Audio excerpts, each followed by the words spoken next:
everyone to the Week 7 review video. This is the last week of the very first session before Christmas break. And we are just now finishing up kind of the beginning of our towns. We opened up the secret shop, which many of you had a great time figuring out how to open and then buying all the secret awesome stuff that's inside. Next time, we're going to be getting the kind of more redstone focused part of this program. So session 2 is definitely going to be about how did I build these little traps, or these little puzzle pieces, so you have to have all 4 down before the doors will open, and then how does it reset itself. So I built one part of the circuit here just to kind of show you how it works, where we have a input that switches on the output, and it doesn't matter if this is on constantly, as long as you push that button you get an output, and then you always have a reset button or an off button that will turn it off. And so it doesn't matter how often you push this, it just depends on which one was last pushed, and then you just take your output and power something from there. So we're going to be talking more about that the next session. We're going to be doing a lot more redstone stuff and teaching you guys how to use it to your best advantage. We'll also be going into a creative world for 2 of the sessions next time. That'll probably be the last 2 sessions where we're going to be doing a creative world challenge build to see who can build the coolest thing that will be discussed during that time. So right now it's a secret, but we'll talk more about it during the next sessions. And we're going to be trying to really focus on using the redstone to make your invention not just cool looking, but also do some really interesting things like trapdoors and puzzles and really cool lighting sequences, and maybe even some music note blocks to play a little song. So that's our goal for session 2, is to continue doing the exploration and to start focusing more on learning how to use redstone. In addition to redstone, we'll also be working on some railroad stuff. So I'll be talking about some railroad stuff in this video too, as we start reviewing some of the towns for this week. So let's see how Tribe A has done over the last 7 weeks. And remember, they started out with just a little tiny little square right here, and now they have become this giant mammoth city with lots and lots of buildings they're still working on or have completed or are adding on to. So we've got one person living inside the mountain. We've got another person who's been adding on to his building, and I really like his style because he's the only one that does this, where he brings up really cool banners and then he'll hang them in front of his doorway, so you have to walk through his banners to get through. And I really like that design. It's really cool. It kind of makes his house really unique to just him. The one thing they were working on really hard this week was they were playing around with the slime blocks, which, if you don't know, slime blocks are actually kind of like a bouncy block. They let you bounce very high off of it, and so they were building little jump pads and stuff to play around with, and they're working on making an extra tall jump pad right here to see what would happen. They could bounce all the way back up to the starting pad. And then they're also the only ones that are using a water bridge or water elevator, in a sense, to go all the way back up to the top of this platform without having to build any sort of ladders or wooden structure. It's just completely done by water, and then that lets them jump down and jump around. So that's a really cool job. Let me set it today so we can see better.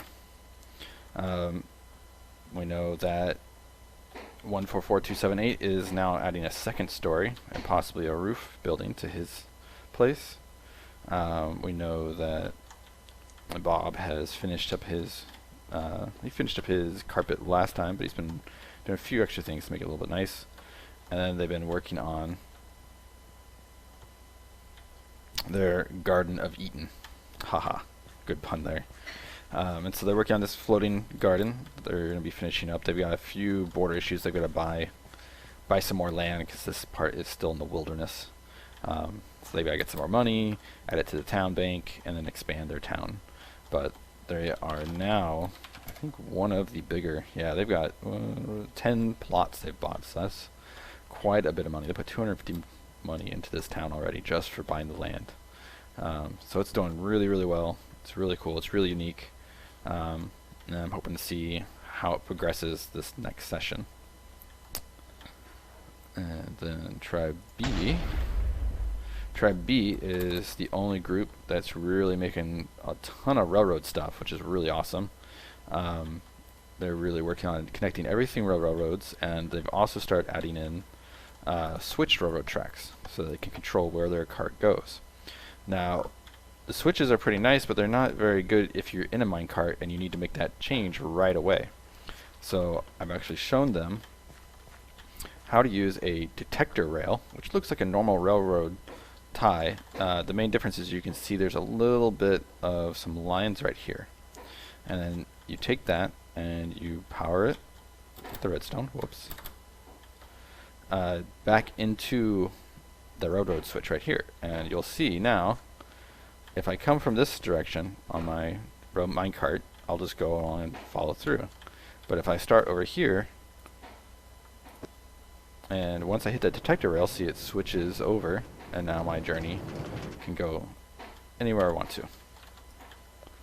So if they change out all of their switches for detector rails and little powered connectors, they can basically make this whole thing automated where you can go in any direction you want without having to flip switches if they set it up right. So it's a really, really cool system. So we'll be talking about that a lot more on the second session. For their houses, we know Megadog has been finishing up her nice tree with a little porch, a little open window. Maybe she'll add some glass here. But otherwise, looking nice and beautiful. Pig, no, don't go in the house. Alright, and they worked a lot of money for this. So they went to the Nether a lot to get some Nether stuff. And they have been building a beacon. And so this beacon, you have to put some metal blocks down. It can be gold, steel, diamond, just any sort of metal blocks. And then you have to power the beacon using emerald, diamond, gold, or steel. And depending on how big the pyramid is, they've only got a level 1 pyramid, you can choose what kind of boost you give to the area. So they're giving speed and haste. And it looks like they also gave themselves regeneration and some extra speed for this part. So they are doing really great. The beacons are really handy because even if you're really far away, really far away, you can still see the beacon dead of night, which is really helpful when you go exploring and you need to find your way back home. So this is a really great job of them to get this set up and give themselves that boost. So not only do they have an easy way to find themselves around, but they also get a speed buff and they can run around their town a lot faster and build things faster. So that's a great job done by them. They've also added an enchanting table, and they've finished up their sky garden block. So that's looking really good. They just need to work on more of a vanity building this next session to kind of finish up their town requirements for level 1 towns. Alright, and Daphne? No, not Daphne. Cookies.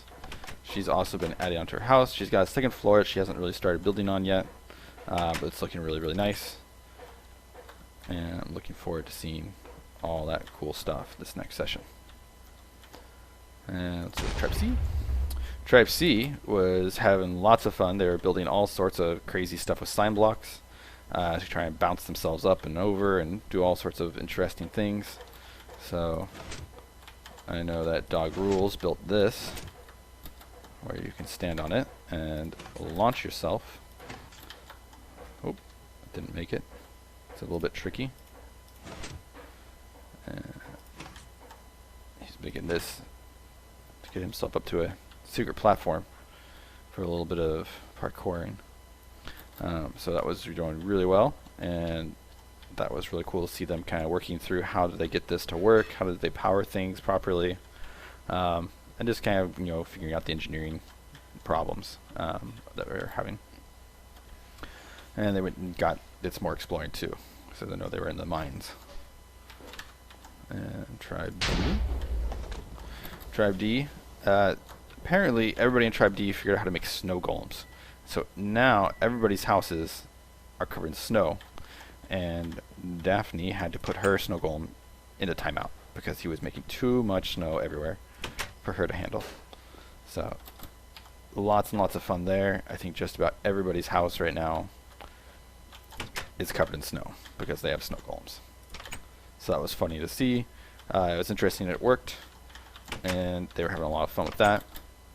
And then other people, G1651, she has finished up her house, so now she has a nice little stairwell to this floating kind of house. She's got her bed, she's got crafting, she's got her chest, and she's got started on a second story. So great job there. I've been working on that a little bit. This was Mad Baloney, and he has a snow golem in his house also, but he was actually working on a cool little castle turret kind of stuff up here, and he was throwing snowballs at everybody, having a good time.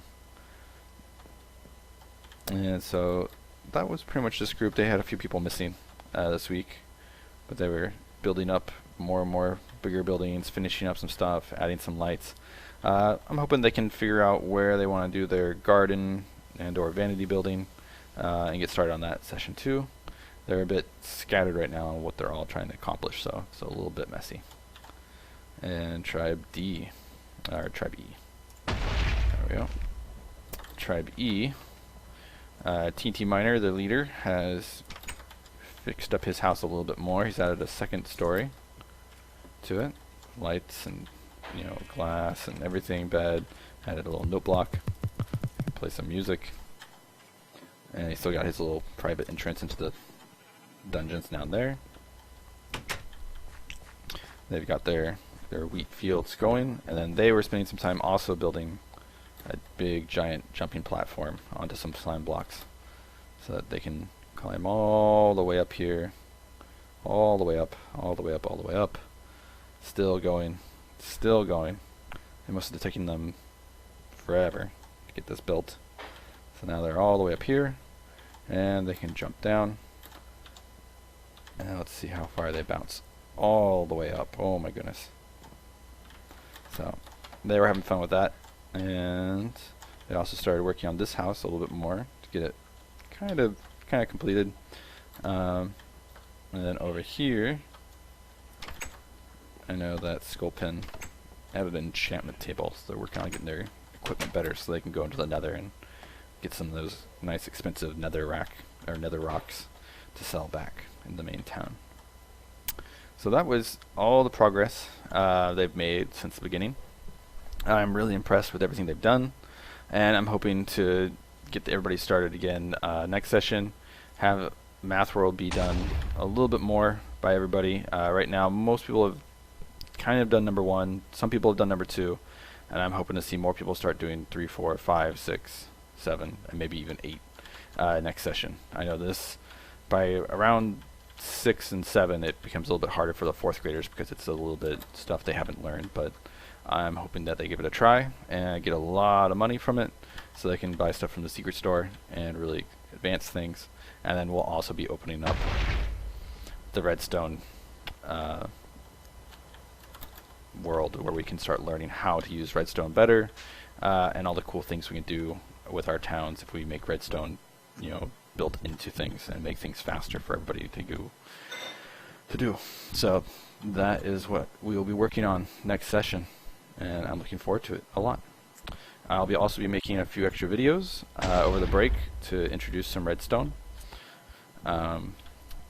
concepts, ideas, some railroad tricks and stuff, and that will help get us started into session 2 and be a little bit ahead of the game, so we don't spend too much time talking and instead we spend more time building. So I look forward to seeing everybody the first week of January. We're all back in school and back at work, and I hope everybody has a great holidays and you all get the presents you wanted from Santa. Alright, bye.